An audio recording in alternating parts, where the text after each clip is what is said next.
It was a crisp November evening in Manhattan, the kind where the city's pulse thrummed under a blanket of golden streetlights.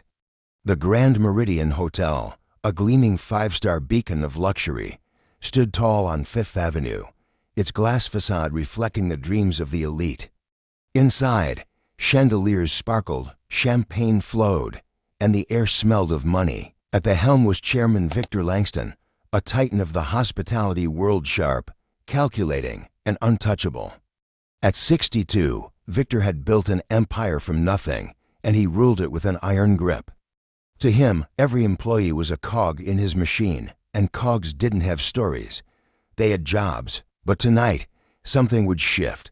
Victor was pacing his penthouse office on the 42nd floor, his mind on a looming deal with a Dubai investment group. The deal would cement his legacy, but the numbers weren't adding up. Frustrated, he grabbed his coat and headed for the service exit to clear his head.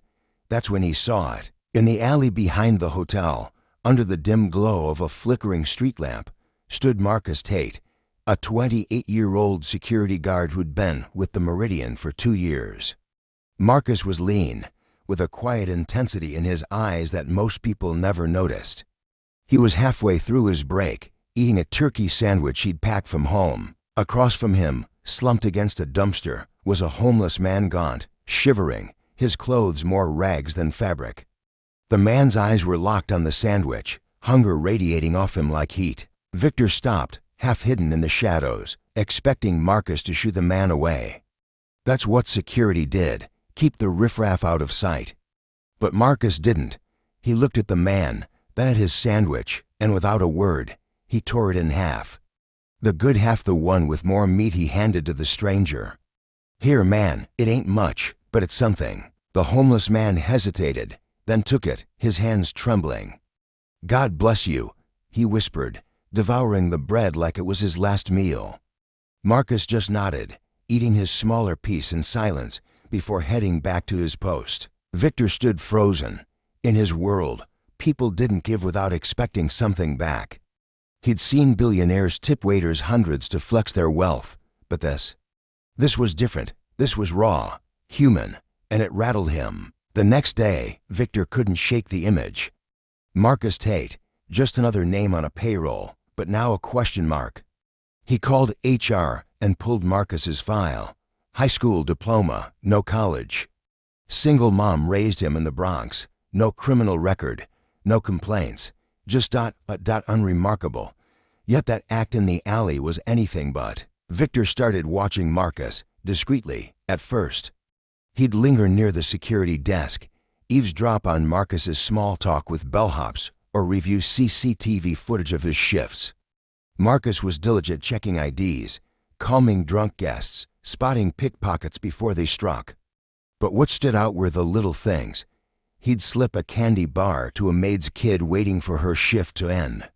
He'd stay late to walk a nervous concierge to her car. He never asked for credit. He just did it. Victor, a man who trusted no one, found himself intrigued. He decided to test Marcus. He had his assistant lose a $10,000 Rolex in the lobby during Marcus's shift. The next morning, the watch was in the lost and found, untouched, with Marcus's name on the report. Victor upped the ante. He planted a guest complaint, accusing Marcus of rudeness. Marcus didn't flinch. He apologized, offered to make it right, and worked double shifts to prove himself. Every test Marcus passed, not because he knew he was being watched, but because that's who he was. 3 months later, the Dubai deal was falling apart. The investors were skeptical, demanding a face-to-face in New York.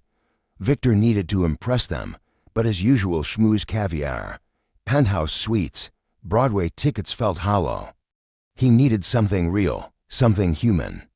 And then it hit him, Marcus. He called Marcus to his office. Marcus, in his pressed security uniform, stood stiffly, expecting a reprimand. Instead, Victor said, "You're coming to a meeting tomorrow." "Wear a suit." Marcus blinked. "Sir, I'm just a guard." "Not tomorrow, you're not." The meeting was in the Meridian's grand boardroom, all mahogany and skyline views. The Dubai investors, 3 men in tailored thobes, sat stone-faced as Victor pitched. Numbers, projections, promises, they weren't biting. Then Victor nodded at Marcus, who'd been standing quietly in the corner. "Gentlemen," Victor said, "this is Marcus Tate. He's the heart of this hotel." The investors raised eyebrows. Marcus, sweating in a borrowed suit, stepped forward. Victor had prepped him to share his story, but Marcus didn't stick to the script. He talked about growing up in a one-bedroom apartment, his mom working 3 jobs, the nights they ate cereal for dinner. He talked about the Meridian, how it wasn't just a job, but a place where he could make people feel safe, valued. And then, unprompted, he told the story of the homeless man in the alley. "I gave him half my sandwich," Marcus said, voice steady. "Because if I've got something to give, I give it. That's what this hotel does. We give people more than a room. We give them a home." The room was silent. One investor, the eldest, leaned forward. "You remind me of my son," he said. "He believes in kindness, too." The mood shifted.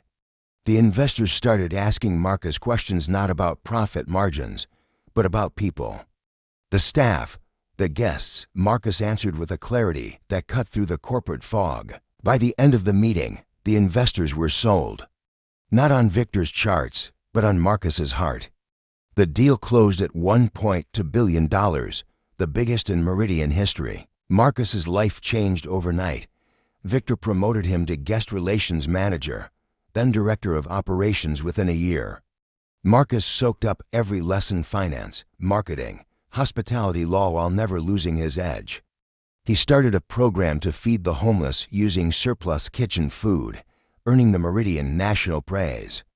Guests loved him, staff respected him, and Victor saw Marcus as the son he never had. But the rise wasn't easy. Jealous colleagues spread rumors, calling Marcus a charity case. A tabloid dug into his past, painting him as a street kid who didn't belong. Marcus felt the weight, the imposter syndrome gnawing at him. One night, he found himself back in that alley, staring at the spot where he'd shared his sandwich. He wondered if he'd lost himself in the climb. Then he saw her, a young woman, maybe 20, digging through the trash. She looked up, scared, and Marcus recognized that hunger. He didn't have a sandwich this time, but he had a $20 bill. He pressed it into her hand. "Get something warm," he said. She cried, and Marcus felt it again, that spark of purpose. 5 years later, Marcus Tate stood on a stage at the Meridian's annual gala, now the hotel's youngest ever coup. The room was packed with dignitaries, celebrities, and Victor, who watched from the front row, eyes misty. Marcus held up a glass and told the story of the sandwich, the alley, the homeless man whose name he never learned. "That moment," Marcus said, "taught me that the smallest act can change everything. For someone else, for you, for the world." The crowd erupted. Victor stood, clapping hardest of all. Marcus had done more than change his life. He'd changed the Meridian. He'd changed Victor. And somewhere, in that same alley, a new security guard was on break, eating a sandwich. He looked up, saw a shadow by the dumpster, and tore his bread in half.